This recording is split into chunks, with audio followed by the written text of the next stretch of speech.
¿Cómo estás? Nuevamente contigo en el tema número 4 de la historia general del derecho. Hemos repasado en el primer tema el derecho antiguo, en el segundo el derecho romano, y hemos estado en el tema anterior con el derecho germano.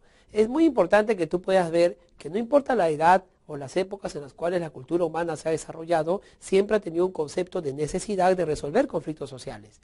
Y también ha tenido un concepto de norma, de ley y de decisiones respecto a la resolución de esos conflictos. Y hemos visto cómo los romanos, a través de su historia, a través de las diferentes expresiones legislativas, concluyendo con las novelas y anterior a ella el Código de Justiniano, decidieron codificar las normas y las leyes. Otras sociedades, como los germanos, sin embargo, consideraban que eso era innecesario, puesto que la costumbre y la espontaneidad formaba parte de la solución de sus conflictos, y siempre que ésta era aceptada y acatada por la sociedad que tenía ese conflicto y se resolvía.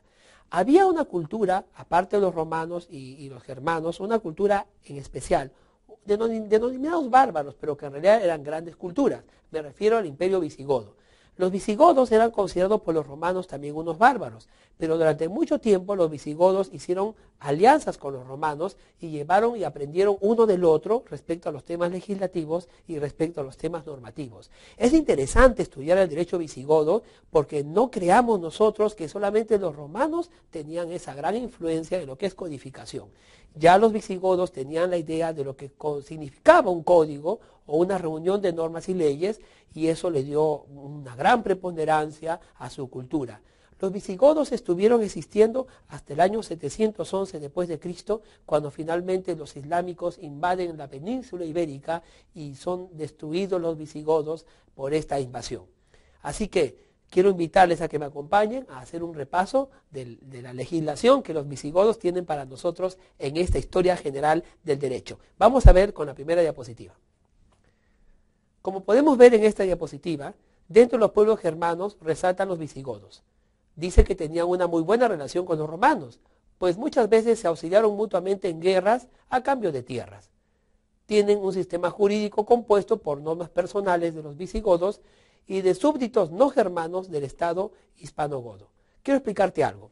Es necesario entender que la historia de los visigodos tiene dos etapas. En la primera etapa se parece mucho a los germanos, es decir, es todo consuetudinario y es todo por costumbre. Pero en la segunda etapa, los grandes reyes visigodos ya empezaron a dictar edictos reales que ordenaron la legislación de manera sorprendente. Vamos con el primer edicto entonces que vamos a aprender en esta oportunidad.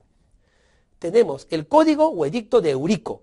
En el año 476 después de Cristo, el rey Eurico emite un código que tiene una variedad de materias muy importantes para todo estudiante de derecho. Podemos ver allí una imagen de Eurico rodeado por sus reales y también con un general romano que seguramente formaba parte de las alianzas políticas de la época. En este código de Eurico o edicto de Eurico podemos encontrar leyes y normas relacionadas con los siguientes temas: los delitos, procedimiento judicial, los actos ilícitos en general, el asilo eclesiástico, los médicos y sus honorarios, los hijos abandonados, derechos y deberes de los viajeros, división de tierra entre romanos y godos, comercio marítimo, matrimonio y uniones ilícitas, y la sucesión hereditaria. Vuelve conmigo. Fíjate, qué interesante ver que ya los visigodos conocían estos temas. ¿Podríamos decir que los visigodos fueron los primeros en legislar sobre comercio internacional? ¿Podríamos decir que los visigodos pueden también ser aquellos que normaron y que conocían ya el sistema de adopciones fuera del Imperio Romano? Y podemos también afirmar que fueron los primeros defensores de los colegios profesionales, habida cuenta de que los visigodos normaron los honorarios de los médicos. Es sorprendente ver entonces hasta qué punto los visigodos lograron un conocimiento de los conflictos que existían en su sociedad y se esforzaron por solucionarlos. Va un punto a favor de los visigodos. Vamos a ver entonces la segunda legislación en la diapositiva que sigue. Bueno, el rey Alarico gobernó a la cultura visigoda en el año 506 después de Cristo. Se conoce una legislación dada por Alarico que tiene por nombre breviario. Por su carácter y vigencia, el breviario de Alarico es considerado como un paralelo al Corpus Juris Civilis de Justiniano en Occidente. Fíjate. De esta manera, La obra de Alarico se convierte en un texto de derecho europeo más importante del momento, expandiendo el derecho romano, a pesar de las imperfecciones, a una gran variedad de países germánicos de la Alta Edad Media. Fíjate, qué interesante es también entender esto. Aparte de Eurico, tenemos a Alarico. Y la historia nos ha demostrado que así como el Imperio de Oriente, Justiniano estaba llevando adelante su tarea del Corpus Juris Civilis, en Occidente, Alarico, sin ser romano, porque era un visigodo, organizó muchas instituciones, como las que mencionamos, ¿no?, de Eurico, y los organizó en una pequeña codificación. El breviario de Alarico constituye la base que va a lanzar estos conocimientos y estas instituciones a la Alta Edad Media y al porvenir que se avecinaba. Alarico entonces tiene una importancia trascendental en el tema de la protección de las instituciones romanas del lado de Occidente. Ahora, si Alarico tenía esta profundidad de análisis respecto a la legislación, imaginemos entonces a los siguientes reyes que le sucedieron. Vamos a ver a continuación otra norma legislativa de aquel tiempo que se refiere a ciertas codificaciones y normas que iban a regir el Occidente. Vamos por la siguiente diapositiva. Leovigildo, que fue otro rey visigodo, ahí podemos ver su imagen, entre los años 572 al año 586, Leovigildo emite un código, ¿no?, denominado el consolidador del reino visigodo. Bueno, así se lo consideraba a Leovigildo, porque él logra conquistar la zona de Toledo y aleja del territorio de los visigodos la amenaza de otros pueblos germanos que también querían dominarlo. Redujo también el dominio de los bizantinos al sur de la península. La obra de Leovigildo es también conocida como el Codex Revisius. Codex Revisius. Miren, es necesario explicarte lo siguiente. Cuando tú algún momento seas legislador, vas a tener que supeditarte también a que tus opiniones legislativas sean revisadas. El Codex Revisius, de alguna manera, es un perfeccionamiento. Es una comisión revisora del código, ¿no?, del breviario de Alarico. Es una comisión que perfecciona. Es una norma legislativa que va a través del tiempo perfeccionando las instituciones que el breviario de Alarico salvaba, que a su vez venía desde la época de Eurico. Imaginemos entonces temas sobre herencia, sucesiones, hijos abandonados o quizá adopciones, sobre comercio marítimo y todo ello, pero ya perfeccionado. Y no solamente perfeccionado legislativo, sino que Leovigildo le da a los visigodos la tranquilidad para poder gozar de una normatividad que regía sus vidas, habida cuenta que Leovigildo consolida al imperio visigodo en esa parte de Europa. Toda la península ibérica pertenecía a ellos y hace alejar la amenaza de los bizantinos que querían invadir esa zona. También por el norte aleja a muchos germanos y hace entonces que el tema de los visigodos, su reinado, se lleve en paz, en armonía y se pueden estar aplicando estas normas y leyes. Después de él, Judiciorum o otros codificadores también completarán su obra. Vamos a continuación a ver parte del derecho español que desciende de los visigodos. Vamos a ver la siguiente diapositiva.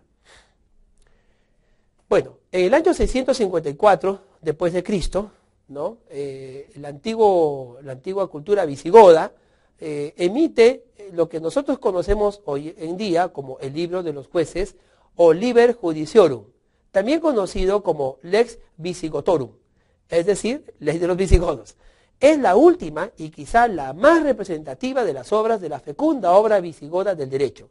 El contenido del Liber de España, o Liber Iudiciorum, está dividido en 12 libros y estos a su vez en leyes que suman en total más de 500.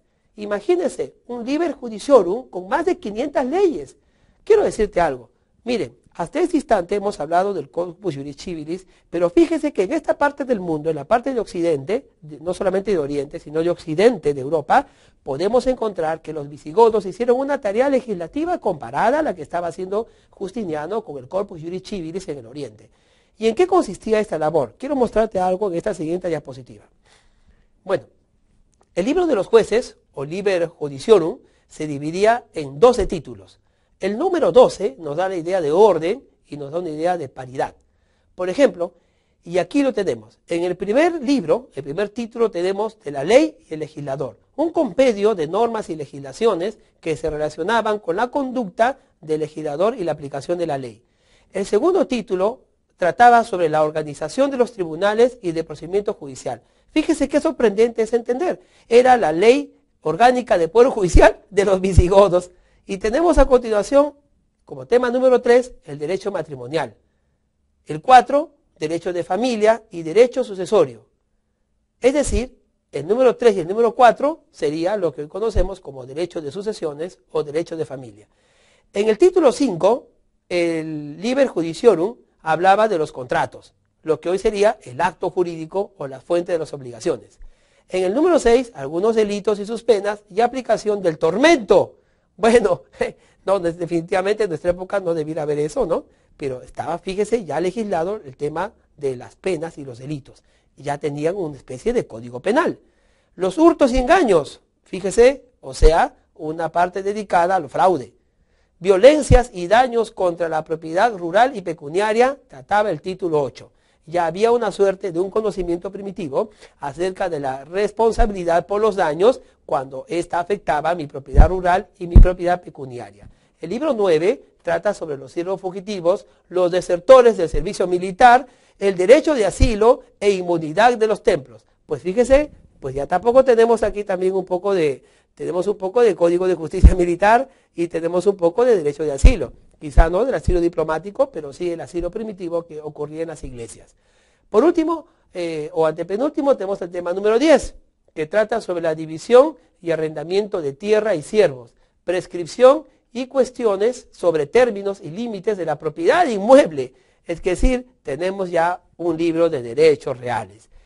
En forma penúltima tenemos el tema 11 que trata sobre los médicos y enfermos, violaciones de sepultura, comercio marítimo y mercaderes de ultramar. Caramba, fíjese, tenemos entonces legislación de comercio internacional y también de salubridad y de colegios profesionales.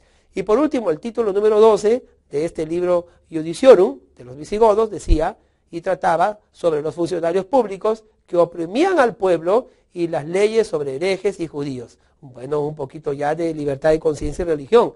¿Ah? Y también teníamos aquí un poco de derecho administrativo en la parte de sancionador, a través de los funcionarios que oprimían al pueblo. Fíjese, los visigodos trataban de tocar todos los temas que de alguna manera creaban conflictos en su sociedad. ¿Puedes tú venir un momento conmigo? Fíjese, qué importante entonces es entender que los visigodos trataban de solucionar los problemas sociales que había. Esto es bueno y positivo. Es bueno y positivo de que un Estado, de que un determinado poder pueda dirigirse hacia lo que necesita resolver, no solamente a lo que cree que debe resolver, sino a aquellos fenómenos sociales que afectan el daño a una comunidad. No es esto todo lo que tenemos que decir acerca de los visigodos. Podemos decir algo de ellos en relación a los germanos. Quiero ver con ustedes la siguiente diapositiva. El derecho germano trascendió en la formación del derecho hispano. El derecho visigodo, fuertemente influenciado por la tradición romano-cristiana, influyó también en la legislación vigótica y en la formación del derecho castellano. Bien, ¿qué significa esto que hemos leído? Tanto el derecho germano como el derecho romano y el derecho visigodo, todos ellos influenciaron en la formación del derecho hispano. Es muy importante que comprendamos entonces el origen del derecho hispano, porque será el derecho hispano, junto con las instituciones romanas rescatadas por el Código Napoleónico, quien vendrá a nuestros suelos, aquí a esta América. Será el derecho hispano el que llegue a las tierras americanas y sea el fundamento dentro de la historia de lo que hoy conocemos como el derecho peruano. Esta legislación y estas instituciones, protegidas por estos imperios de la antigüedad, serán a los que finalmente esas ideas y esos planteamientos lleguen a nuestro territorio peruano, lleguen a esta nueva tierra, América, y dentro de ella el Reino del Perú, que más tarde sería una de las grandes colonias de España y es hoy en día nuestro país. Todos los países hispanohablantes descienden entonces y heredan este derecho hispano, que viene de los visigodos, que viene de los germanos y que viene de los romanos. Fíjese que usted no tiene pinta de romano, ni yo creo que tengo pinta de germano, sin embargo, tenemos algo de romano y algo de germano y también un poco de visigodos. ¿Qué les parece? Vamos a ver conmigo la última diapositiva. Hay que distinguir entonces dos etapas. Durante el periodo anterior al asentamiento en el oeste occidental, existe entre los visigodos el sistema germánico de jurisdicción. del pueblo, que se hacía a través de una asamblea popular. El pueblo era en todo caso el que podía enjuiciar y el que podía decidir un conflicto social. Pero luego viene la etapa B. Después de la consolidación del reino visigodo, la organización de justicia ya no depende de la población, más bien se uniforma con ella, confundiéndose con el aparato administrativo, al igual que en el Bajo Imperio Romano. Es decir, el rey es el juez supremo que posee la ius jurisdictio, que él mismo utiliza o que delega a jueces menores. ¿Qué significa esto? Bueno, esto significa que en todas las etapas, incluido en los visigodos, habrá siempre una etapa en la cual la justicia la ejerce primeramente el pueblo, la autodefensa y la autoprotección. Pero conforme evolucione la sociedad delegará en administradores, jurisconsultos, tribunos y jueces la autoridad de administrar justicia y confiará en ellos como funcionarios de un ente superior que esto se logre y que esto se realice. Qué interesante saber que nuestro derecho surge de tres instituciones en las cuales han ido a forma de quitipón, ha ido interponiéndose o ha ido complementándose una idea con la otra, donde finalmente será no solamente la espontaneidad, sino también la autoridad, el respeto a la ley, el respeto a la norma y la aceptación de esta decisión como una forma de solucionar los conflictos sociales.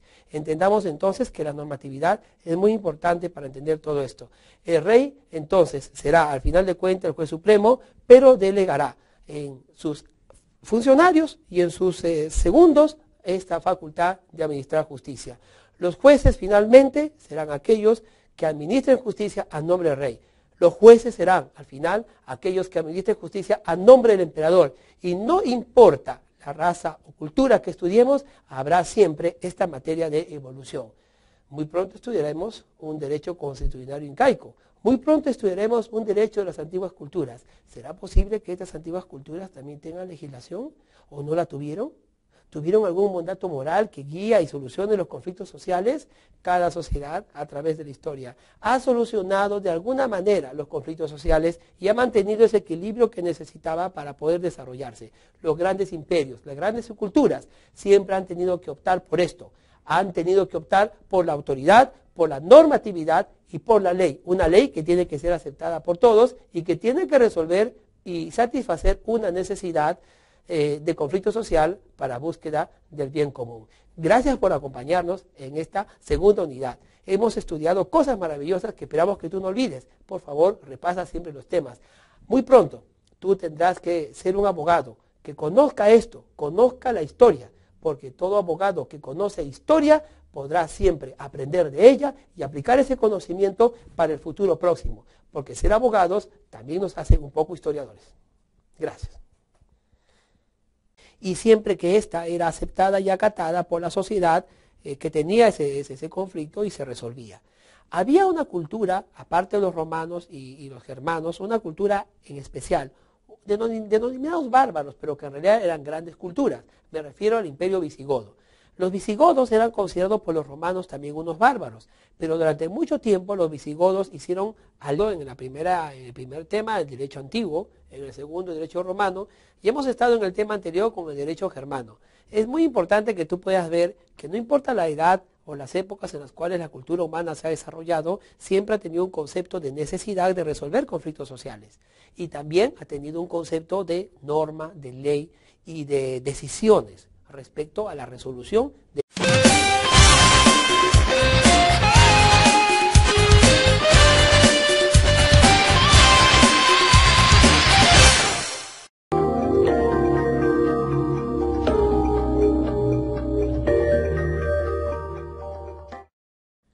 ¿Cómo estás? Nuevamente contigo en el tema número 4 de la historia general del derecho.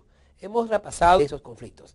Y hemos visto cómo los romanos, a través de su historia, a través de las diferentes expresiones legislativas, concluyendo con las novelas y anterior a ella el Código de Justiniano, decidieron codificar las normas y las leyes.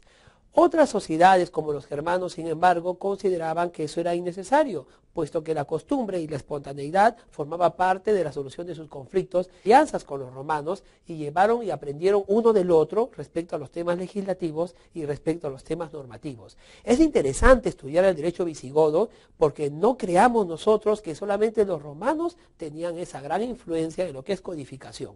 Ya los visigodos tenían la idea de lo que significaba un código o una reunión de normas y leyes, y eso le dio una gran preparación